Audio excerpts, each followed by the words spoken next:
Manjadda wajad. Indonesia bisa. Indonesia bisa. Indonesia bisa. Kritis juga nih si Rijal. Ayo bagaimana dia menjawab pertanyaan dari para dewan juri? Ada satu hal mungkin yang perlu saya kritisi, terkait dengan yang sudah disampaikan tadi. Sepertinya Pak Rijal itu agak sedikit lupa bahwa posisinya sedang menjadi presiden yang berkuasa. Itu saja menurut saya, sehingga misalnya narasi-narasi yang ada itu menunjukkan ketidakberdayaan sebagai seorang presiden. Kemiskinan makin lama makin bertambah. Lah sampai lah presidennya sih. Sekarang giliran Bu Monik. Siap-siap Rijal. Intonasinya sudah oke, pelafalannya juga sudah oke. Namun yang saya temukan adalah justru kontennya itu tadi. Halo, saudara presidennya. Sebaiknya ketika saudara mempresentasikan sesuatu, harus menyadari dulu posisi saudara di mana, sehingga dalam mengungkapkan sesuatu tidak terjadi miss. Wah, Rijal dikritik habis oleh para juri. Kita dengar komentar juri satu lagi, Pak Asmi. Sekali lagi, karena Anda mempunyai bakat sebagai seorang presiden. Beruntung kamu Rijal, sepertinya Pak Asmi ngefans banget sama kamu. Oke, terima kasih. Akan kembali ke tempat, semoga sukses ya. Oke, amin. 99,1% ya rasa optimisnya. Memang harus begitu, calon pemimpin harus punya rasa optimis yang tinggi juga. Rasa optimis, benar kata Bu Monik tadi. Betul. Alhamdulillah, saya telah mengikuti audisi IM Presiden. Saya antri sudah lebih dari 5 jam. Itu tidak sia-sia, karena tujuan saya di sini adalah untuk menyampaikan ide-ide terbaik untuk negeri kita ini. Bukan hanya jangka pendek, tapi jangka panjang. Sudah siap? Mbak Isna? Ya. Inilah penampilan dari Isna. Nah, kembali di IM Presiden. Berikutnya peserta yang mirip dengan Saskia Mega. Check this out. Yang dapat memberikan rasa kemakmuran dan keadilan bagi masyarakat, maka kita harus mengedepankan 3 aspek utama, yakni membangun kepribadian bangsa, selanjutnya membentuk daya saing bangsa, dan yang terakhir membentuk peradaban bangsa yang terhormat. 3 aspek ini merupakan aspek yang paling fundamental untuk membangun sebuah negara yang maju. Kalau kita ingin menjadi bangsa yang mandiri, bangsa yang saya istilahkan self-generating, self-developing country, maka kita harus benar-benar meningkatkan kemandirian kita. Kalau kita ingin menjadi negara yang maju, advanced country, maka kita harus memiliki critical mass, yakni suatu lapisan bangsa yang memiliki keunggulan dalam pendidikan dan juga daya saing yang tinggi. Apabila tujuan tersebut tercapai, maka tidak mustahil impian kita di abad ke-21 untuk menjadikan bangsa ini maju, advanced society, menjadikan masyarakat itu berpengetahuan, knowledge based society. Itu bukanlah sebuah harapan semu, tetapi merupakan impian yang dapat kita wujudkan bersama. Sebelum saya menutup sambutan ini, izinkan saya mengutip perkataan Bung Karno yang merupakan Presiden pertama Republik Indonesia. Berikan saya hanya 10 pemuda, maka akan saya guncang bumi. Saya mau tanya, yang pertama, saya setuju dengan Ibu terkait dengan arti penting pendidikan untuk meningkatkan daya saing bangsa. Apakah tahun depan sebagai presiden Ibu masih memberlakukan UNAS, Bu? Ujian nasional itu tujuannya baik, dan karena itu tetap akan saya berlakukan, tetapi caranya yang diubah. Kalau sebelumnya ujian nasional itu adalah penentu kelulusan, maka saya akan menjadikan ujian nasional adalah salah satu aspek atau faktor pendukung untuk lulus. Yang kedua, Bu, kenapa sampai sekarang Institut Teknologi itu di Indonesia cuma ada 2, yang negeri, Bandung dengan Surabaya, padahal kita mau meningkatkan daya saing, Bu? Kalau kita hanya memiliki 2, kita konsisten dengan 2 yang tersebut, kita bisa mengembangkan masyarakat Indonesia yang lebih baik pada 2 tersebut. Kalau seandainya lebih banyak, maka akan lebih banyak. Wah, pidatonya keren banget dan banyak istilah canggih Isna ucapkan. Kira-kira kamu ngerti nggak sih? Ketika dalam kepemimpinan Ibu sebagai seorang presiden, bagaimana Ibu membenahi sektor kesehatan yang ada. Karena sekarang ini ada suatu, ya boleh dikatakan moto gitu ya, kalau miskin jangan sakit. Bagaimana Ibu bisa merubah paradigma tersebut atau stigma tersebut, supaya siapa mau sakit, tapi ketika sakit kita tetap bisa bayar gitu. Ya, terima kasih. Ya, saya sekali lagi ingin menegaskan berbagai masalah yang terjadi di Indonesia, saya ambil titik tekannya adalah pada pendidikan. Jika Ibu menanyakan kepada saya, bagaimana dengan masalah kesehatan di Indonesia? Mari kita selesaikan dengan pendidikan. Kita sekolahkan sumber daya manusia yang ada di Indonesia untuk menjadi dokter yang baik, yang berkualitas, sehingga ketika mereka ditempatkan di daerah-daerah, mereka bisa mengobati orang-orang yang dalam kapasitasnya tidak bisa membayar biaya pengobatan yang sekarang semakin tinggi. Ya, Ibu Presiden Isna Nur, kenapa sebagai Presiden Anda tidak ingin melakukan sesuatu pembaharuan di mana bukankah banyak institusi teknologi dunia yang bisa Anda bawa ke negara Republik Indonesia? Tidakkah Anda ingin melakukan sesuatu pembaharuan dalam transformasi pelaksanaan Anda, ingin mempermodernisasikan institusi pendidikan ataupun teknologi di dalam negara Republik Indonesia ini? Tentu saya sebagai Presiden sangat mendukung akan terjadinya perubahan terutama dalam bidang pendidikan.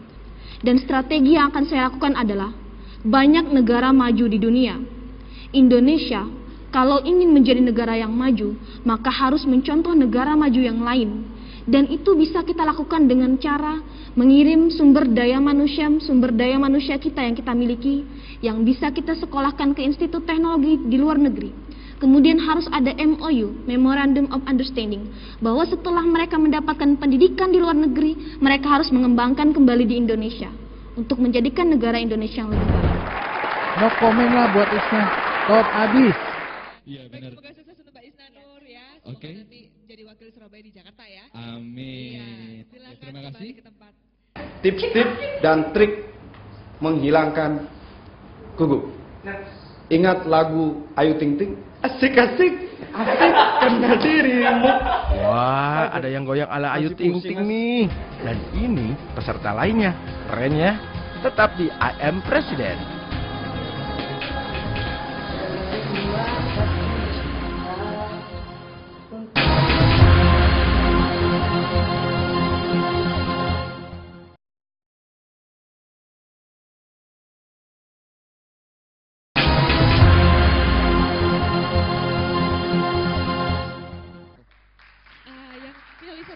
Mirip-mirip seseorang yang terkenal. Oh gitu. Siapa? Pemirsa pasti penasaran nih. Rahasia, biar pemirsa menilai ini kira-kira mirip siapa ya? Oh gitu ya. Langsung kita panggil ya.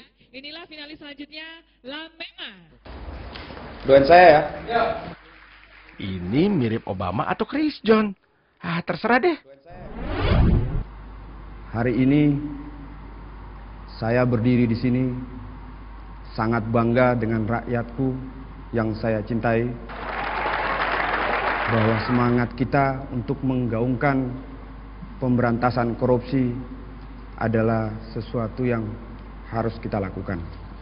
Bahwa pemberantasan korupsi dimulai dari sistem negara yang mendukung peran pemerintah, peran Komisi Pemberantasan Korupsi, peran kejaksaan, kepolisian harus bersama-sama bersinergi. Mengenai pelindungan terhadap saksi pun juga harus bersama-sama kita kawal. Karena para penipu atau kita katakan whistleblower yang mana dilindungi oleh undang-undang di negara ini harus kita jalankan dengan baik. Semoga Allah Subhanahu wa taala melindungi kita dan membimbing perjalanan bangsa kita. Oke lah Mema, kamu memang bisa juga mirip Obama, tapi cara pidato kamu bikin ngantuk. Kalau ini mirip Sarul Gunawan atau Saiful Jamil, terserah kamu juga deh. Ikuti I Am Presiden untuk menguji keberanian mental berbicara di depan publik. Sudah sekian lama bangsa Indonesia merindukan dan mengharapkan perubahan secara totalitas dalam sendi-sendi kehidupan bernegara maupun dalam semua aspek kehidupan. Dalam kesempatan kali ini, saya sebagai Presiden Indonesia terpilih secara demokratis yang notabene mengemban amanat seluruh rakyat Indonesia, tidak ingin menyia-nyiakan kesempatan yang diberikan untuk menjalankan amanat dan tugas yang agung dan mulia ini sebagai pelayan bagi seluruh rakyat Indonesia dengan membawa misi perubahan, yaitu keadilan bagi seluruh rakyat Indonesia. Nilai kemajuan bangsa Indonesia berada di tangan kita bersama. Sebagaimana pepatah Arab mengatakan, al-ittihadu asasun najah. Persatuan dan kebersamaan pangkal kesuksesan. Terkait masalah hukum, saya ingin memfokuskan terhadap hal yang sedang hangat diberitakan di media massa maupun di publik, yaitu masalah korupsi. Untuk membahas hal tersebut, saya tidak bisa basa-basi untuk menegakkan supremasi hukum di negara NKRI ini. Saya akan menerapkan hukuman mati bagi setiap perilaku korupsi. Bagi saya hal ini sangat membuat aspek jerah bagi para pelaku korupsi.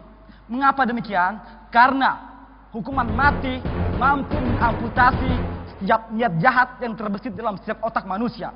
Oleh karenanya, kita untuk bagaimana cara menegakkan hukum di Indonesia dan memberdayakannya, salah satu cara yang paling ampuh adalah menjandarkan dengan hukuman mati. Nama saya Irwan Hidayatullah, saya dari Universitas Airlangga. Motivasi saya sebenarnya saya hanya ingin mendapatkan ilmu-ilmu baru di sini.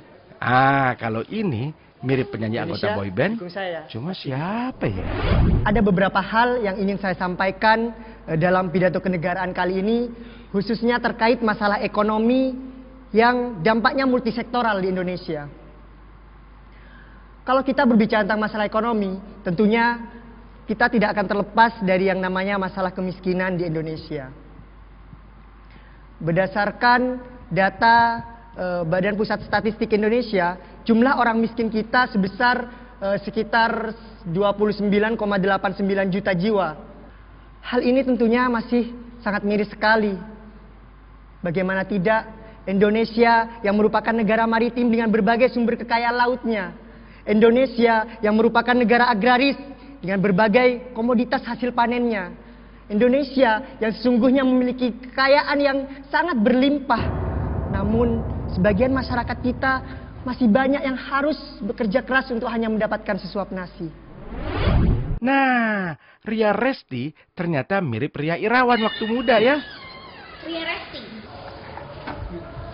Dengan saya, doakan Indonesia bisa. Berbicara mengenai konstitusi ekonomi dan sistem ekonomi, secara konseptual ada dua konsep dasar, yaitu sistem ekonomi liberal kapitalis dan sistem ekonomi sosialis. One state, two system. Sistem politik dan ekonomi yang berbeda, seperti burung dalam sangkar. Harus ada keberanian dari pemimpin untuk bersikap tegas, berani memilih sistem mana yang akan dipilih oleh negara tersebut. Saya, Presiden Republik Indonesia, Ria Resti Dewanti, dengan ini menyatakan bahwa sistem yang dianut oleh negara Indonesia adalah ekonomi pasar. Saya bersedia menerima resiko untuk diturunkan oleh rakyat Indonesia. Seru-seru pidato dari peserta Surabaya ini ya. Dan komentar para juri atas penampilan mereka. Ya Bapak Presiden, seharusnya Anda lebih berwawasan lebih besar daripada spesifik menjadi ketua pengawalan kepada KPK. Satu, sudah mirip dengan Obama secara fisik, mestinya gaya pidatonya juga mirip Obama, mestinya menurut saya. Ketika Pak Presiden tadi speech, ketika Pak Presiden tadi pidato, itu kecepatan Pak. Sehingga nggak jelas, satu. Yang kedua, kurang keras Pak Presiden. Nah, yang terakhir nih yang paling penting, ekspresi. Jadi ekspresinya jangan ke orang marah-marah gini ya. Kita boleh semangat, tapi mesem titik gak popo gitu ya. Saya tahu bahwa ada banyak hal yang ingin Anda sampaikan, sehingga kemudian materinya menjadi sangat banyak, dan mungkin karena itu khawatir 5 menit tidak selesai, maka kemudian disampaikan dalam waktu yang dengan tempo yang begitu cepat begitu ya. Jadi kontennya sudah oke, cuma mungkin kita perlu mengatur dosis yang tepat. Dengan 5 menit tadi kira-kira kata umum apa yang cukup mewadai dari pikiran-pikiran yang sudah di breakdown tadi? Kalau dalam pengertian kami orang hukum, semakin berat hukuman, maka kejahatan yang lahir akan semakin berkualitas. Pada era kepemimpinan saudara, apa yang saudara lakukan untuk menghapus bersih masyarakat yang masuk dalam spesies baru ini, yakni masyarakat yang merasa miskin? Komentar para juri luar biasa. Dan ini juga penting buat penonton di rumah. Keep watching then. Ria Resti, saya amat kagum sekali dengan suaranya Ibu. Ya. Terima kasih. Selamat, manis sekali juga dengan Ibu Ayu. Wah, Ria jangan GR dulu ya, dipuji oleh Dr. Asmi.